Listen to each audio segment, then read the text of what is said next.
Ms. Ebersbacher, you are still under oath, and you may continue with the cross. Thank you very much, Your Honor. Ms. Ebersbacher, are you a licensed attorney? I'm not. I'm sorry. I am not. So you don't practice divorce law, community property law as part of your profession? I do not. So how many cases, family law cases, have you been involved in when your job was to calculate figures like you have today, alimony and so forth?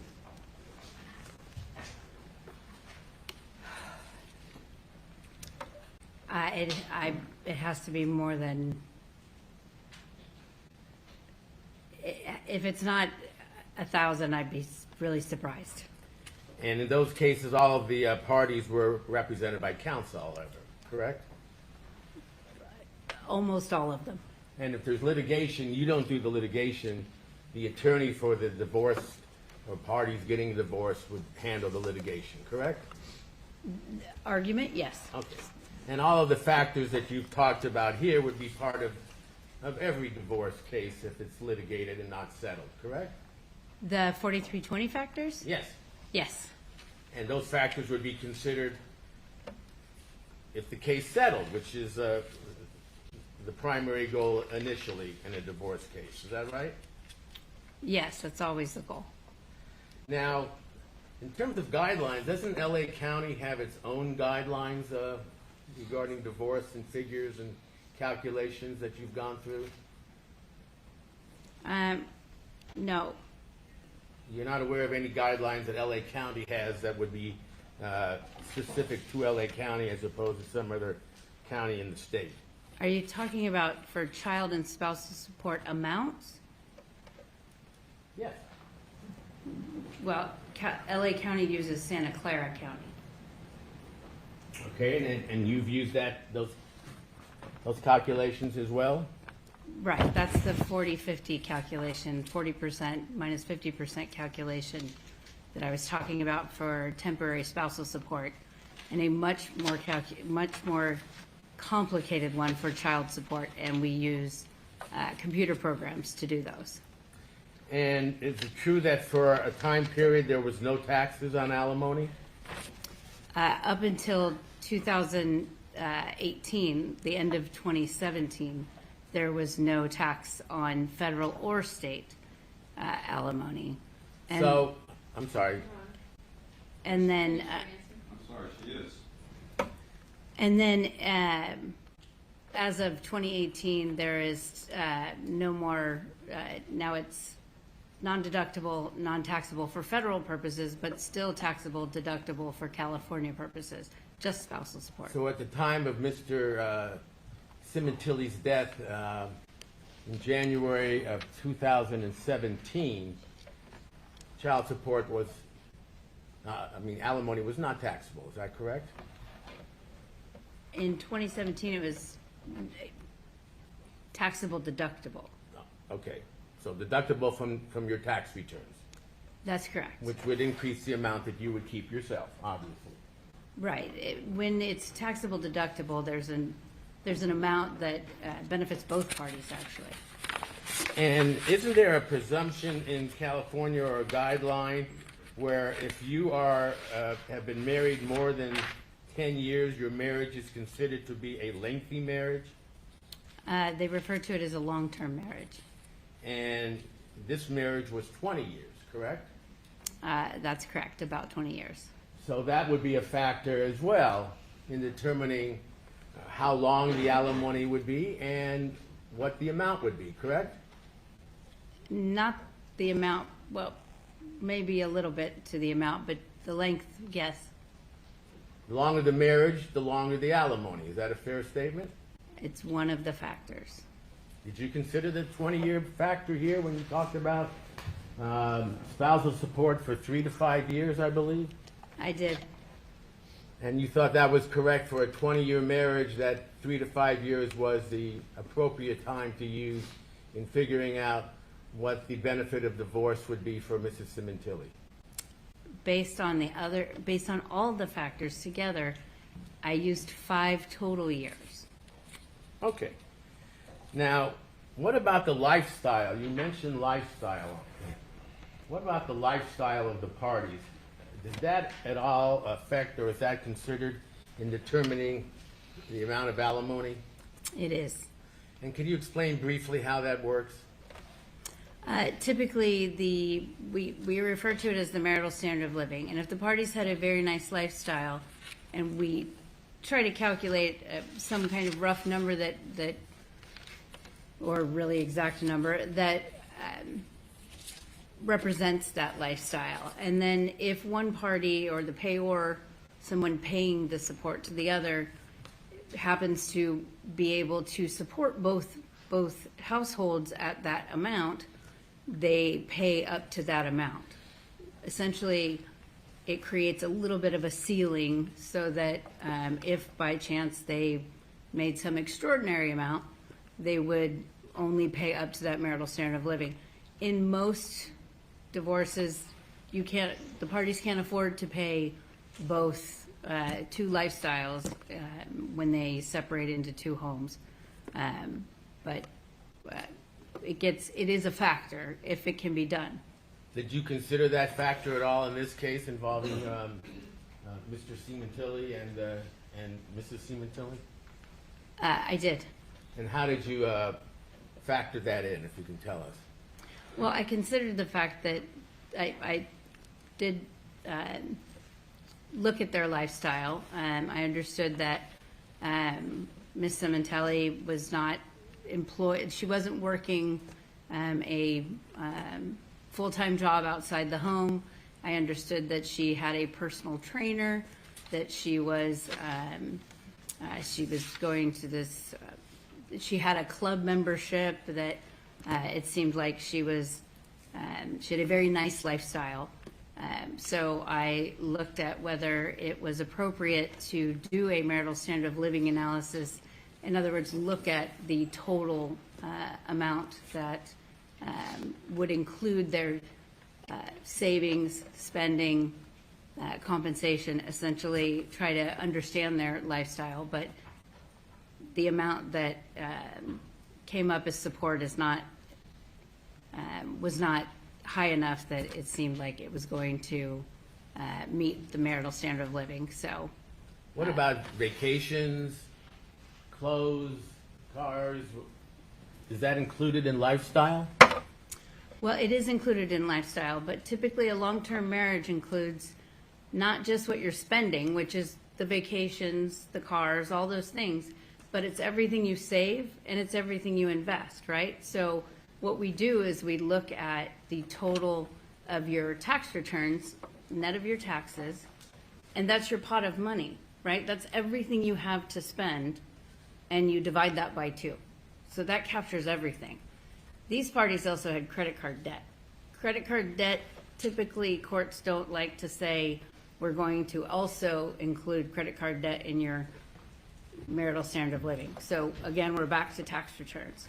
And So did you consider, did you make any adjustments in your figures that you've talked about today for the lifestyle of the Sementillis in their 20-year marriage? no, because income has to be the cap, right? You can't ask one party to live in poverty so that the other person can have their full marital standard of living. Now, what about increases in salary? What if Mr. Sementilli's salary kept increasing year by year from over $200,000, did you say it was at the time that you of his death? Is that right? I love this part. That's a total compensation package. Right. And did you consider how much the alimony might be if his salary continued to increase? I did not, Why not? because I also did not consider what the offset would be if Monica became fully employed. I see. So her employment, if she became fully employed, which she wasn't, might offset the increase in salary that Mr. Sementilli might obtain through the years beyond the years we're talking about, which is when he was 55. Is that right? In other words, he had many more years hopefully work at the company and his salary was increasing each year. Did you consider any of that? Yeah, sustain. All right. If you would look at, you've got the chart in front of you, Exhibit 120, 126. Thank you.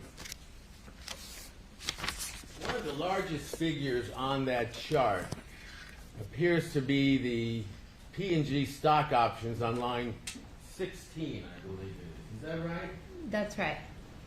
And you've got a figure there of $935,000, right? That's right. And if in divorce, they would split that up about 50-50, is that right? They would split up the community property portion 50-50. Okay, but upon his death without a will, she would get all of it, $935,000. Is that right? That's correct. Now, was your calculation, divorce versus death, designed to determine the financial realities that were in place at the time that Mr. Sementilli was murdered? Yes, it assumes the murder or the death, and then the date of separation is, we assumed, was the same date for purposes of the divorce calculation. Okay, so you were trying to figure out, was he worth more dead than alive, to put it bluntly, is that correct? I was trying to figure out if he was worth more dead than alive to Monica.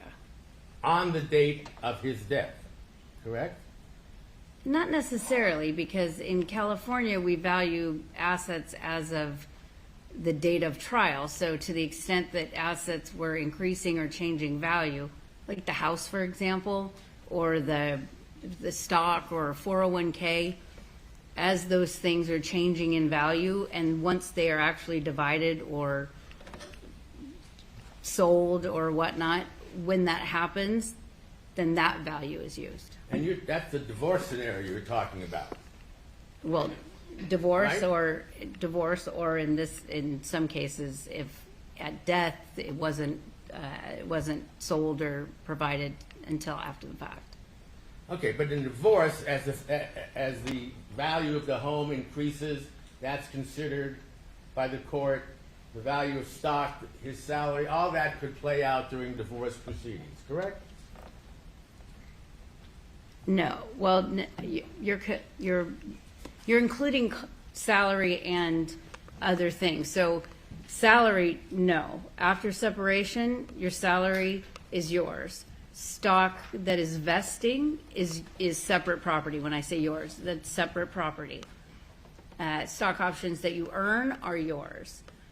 Stock options that you own, or an investment account that you own, or an asset that you own that is increasing in value that you have nothing to do with, right? You're not doing anything to increase that value.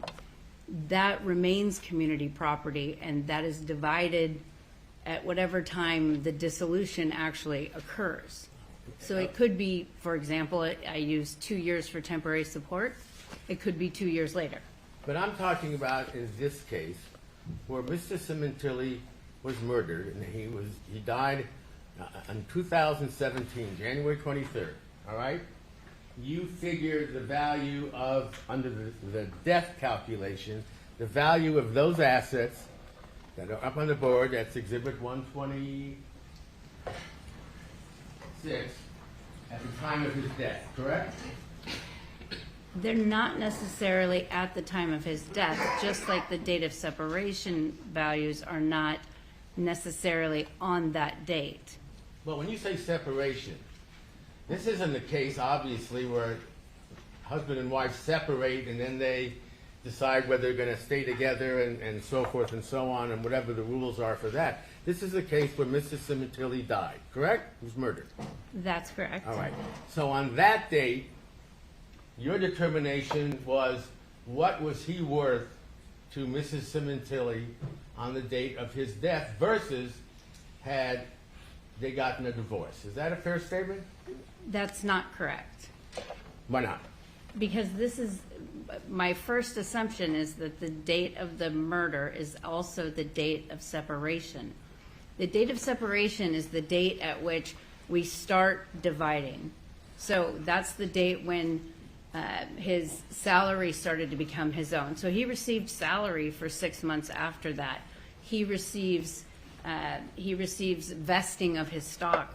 For example, line 16, where you're talking about the largest item, $140,000 of vesting occurred and became his separate property under the divorce scenario because the date of separation is back in January of 2017, but our value and our division that we're doing is after that. So the date of separation is not the date of, let's say, trial. It's not the date that we're actually dividing things. Okay, but the date of death, assuming that Mrs. Sementilli was not found responsible for this, she would be able to cash in on those stock options on that date, exercise them if she wanted to, correct? No, she couldn't, because the company's not going to walk in that day with a check. All of these things take time. Okay, so can you explain what a stock option is then? A stock option is an equity award. Okay. Typically, companies will tell you, I'm going to give you, make it easy, 100 shares of stock in the company you work for, and I'm going to give it to you at $10 a share, but you don't have to pay for it now. And then it's going to vest over, let's say, 4 years. So in a year, the stock is actually at $15. It's good stock. So you're able to buy that stock for the $15, but really you're only paying the $10, but it's within that price, right? So you get $5. You're basically getting the benefit of the $5 per share. So if the stock goes up, then you make money. If the stock goes down, you would not make any money. Right, it would be worthless. Worthless.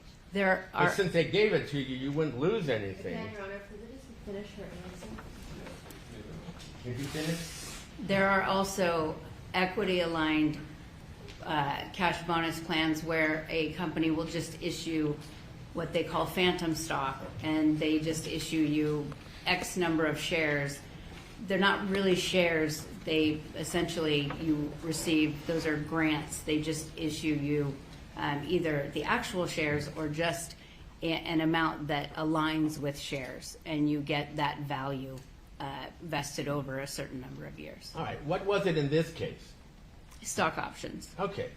So, do you know when the options on line 16 that we're talking about were given to Mr. Sementilli? I'd have to look at the supporting documents for the date. Could you do that?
There were 3 tranches issued to Mr. Sementilli in February of 2014, 15, and 16.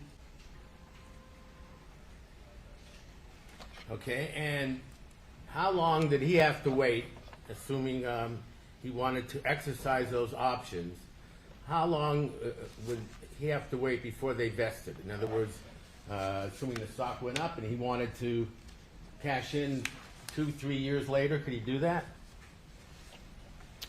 We used a 3-year period, the minimum.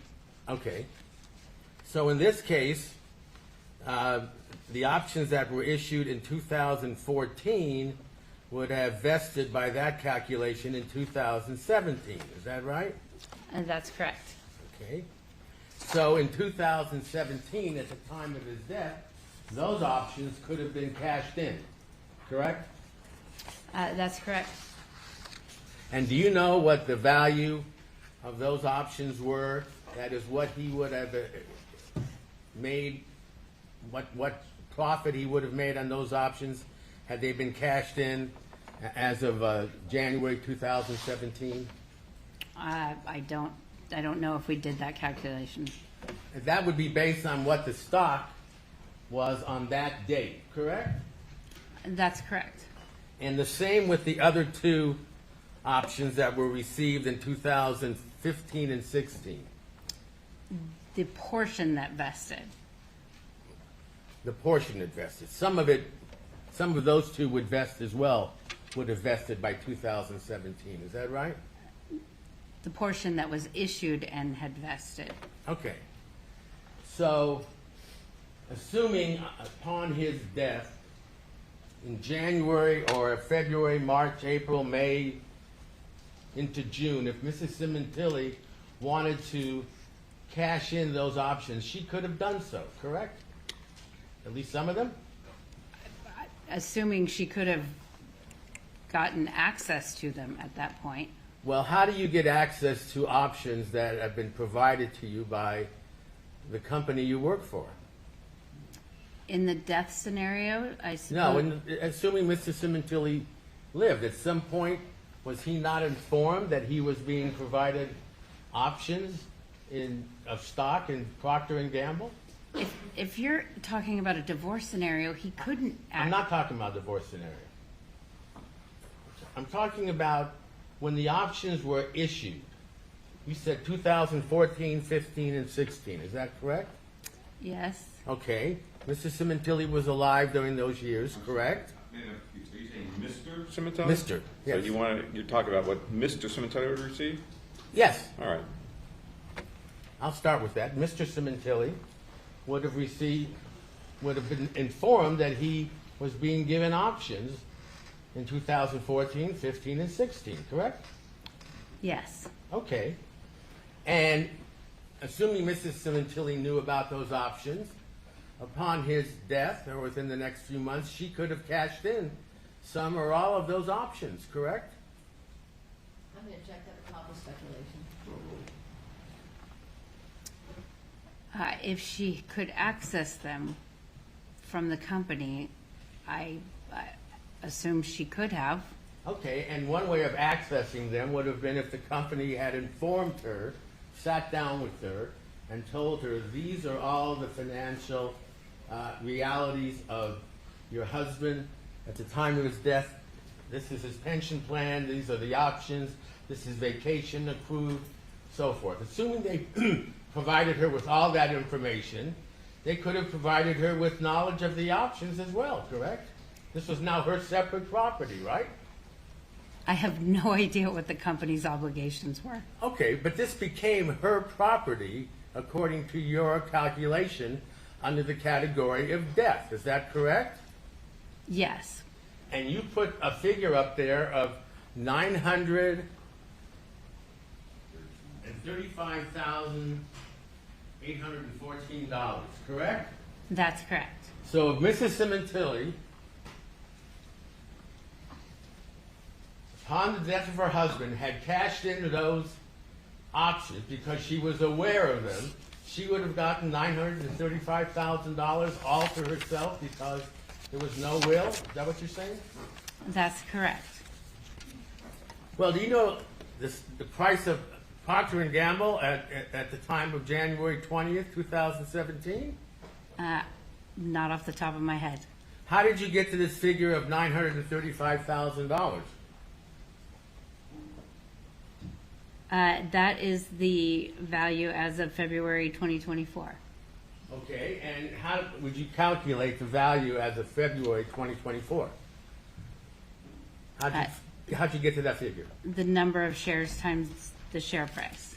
The share price in 2024. That's correct. But do you know the share price in 2017 at the time of Mr. Sementilli's death? I do not. Well, wouldn't that be the amount of money that Mrs. Sementilli received at the time of his death if she received those options? Whatever the value of the stock was at that time?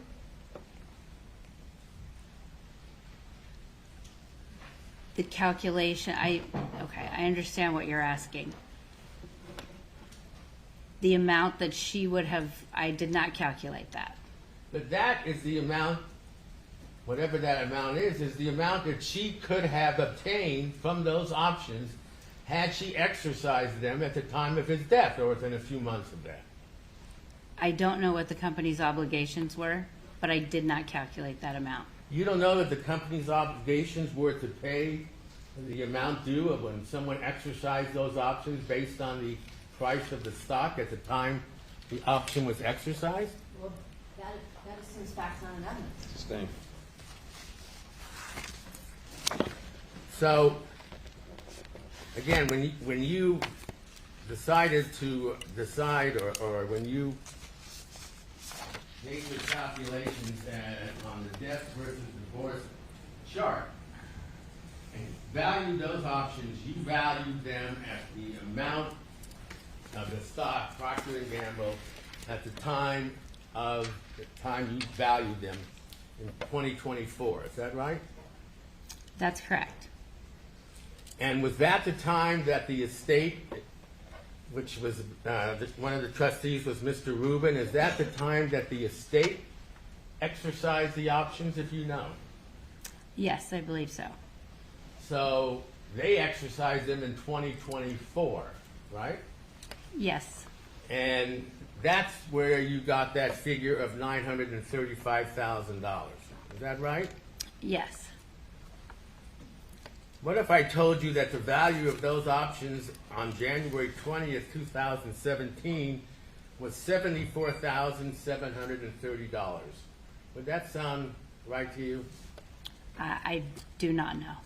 But again, that's an easy calculation by multiplying the number of shares that you were given times the price of the stock, correct? Your Honor, I'm going to object because, again, it assumes facts, not an evidence, based on the fact that the shares were exercised in February 2024. Well, apparently whatever is missing, what they wouldn't have stated, and this is on way of sustaining your objection, is we don't know when any option vested at any particular time, and that's why the objection is sustained. Do you know when the options vested? That is the first time, vested means the first time you could exercise them, correct? That's correct, and we assumed that they vested over 3 years. And at the point where Mr. Sementilli passed, they are assumed to vest no matter what. In other words, he can't be fired and he can't quit. So it's only the passage of time that allows them to vest. So 100% of the options will vest, it just will require time. And would they have vested as of the time of his death? Is that what you're saying? No, but they will vest, so they have value over the course. vesting period. And do you know, you don't know what that exact period was when they vested? I assumed it was 3 years, which is the shortest possible vesting period. So some of the shares would have vested by 2017, is that Again, Your correct? Honor, I'm going to object cumulative. This is not a rule. According to your formula, some of the shares would have vested by 2017, the ones that were issued in 2014, correct? That is correct. And you don't know for sure when any of these shares were able to be exercised by Mr. Sementilli or Mrs. Sementilli after his death. I said I've used a 3-year estimate. But again, the figure you used on your calculations was not until the estate exercise the options in 2024. Is that right? And that is cumulative. And with that, we're going to take our lunch and recess. We'll be in recess until 1:30. The admonition applies. Not discuss this case either among yourselves or if anyone else in form expressing an opinion of the cause kindly submitted to you. Have a good lunch.